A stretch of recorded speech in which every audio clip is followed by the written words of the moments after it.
COVID-19 статистика мәгълүматларыннан күренгәнчә, республикада коронавирус йоктыручылар саны кимеми, балалар, бигрәк тә яңа туучылар арасында да авыруның таралуы аеруча бурчу тудыра. Республика балалар клиник хастаханәсенең COVID госпиталендә медицина хезмәткәрләре йогышны дәвалауда киеренке эшлиләр. Кызыл зонада табибларның фидакарь хезмәтен хәбәрчебез дә күреп кайтты.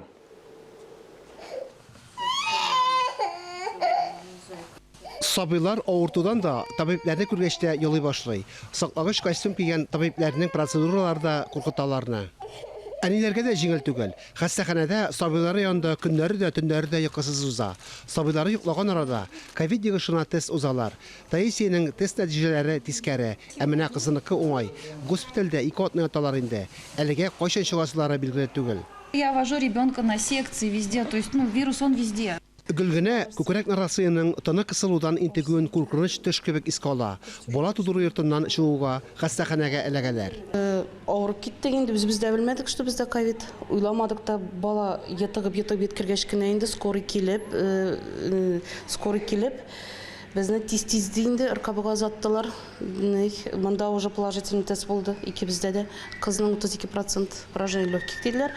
Ну, алдык инде нәрсәр антибиотиклар куадылар инде. Аллаһка шөкер, бүген выписывать итәбез инде терелдек. Күкрәк балалары ешрак авырый башлаган. Башлангыч билгеләре салкын тигәндә кебек булса, берничә көннән йогыш кишәя. Җитлеге чорындагы яшүсмерләр дә ширне авыр кичерә. Кичкенә балаларга ковидтан бик авыр. Ашказаны, ишәк эшчәнлеге бозыла, күңелләре булгана. Вирус юктыргач өлкәннәрдән аермалы буларак, аларның организмында су микдары тиз кими, дәвалау тагында кыенлаша. Хастаханәнең вакытлы госпитале 2 катта урнашкан. Авырулар бөтен республикадан китерелә.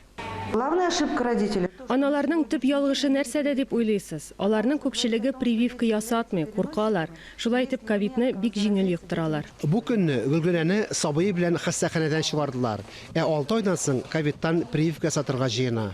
Кирәк дип уйлыйм, прививка обязательно кирәк. Ара-тирә бушаган чакларында барлык әниләрнең дә күзләре тәрәзәгә текәлгән. Хастаханәдәге борчулы көннәрнең тизрәк тәмамланып, өйләренә кайтуны түземсезлек белән көтәләр. Фарис Мөхәммәтов, Алмаз Хакимов, Дамир Мөхәммәтханов, Татарстан яңалыклары.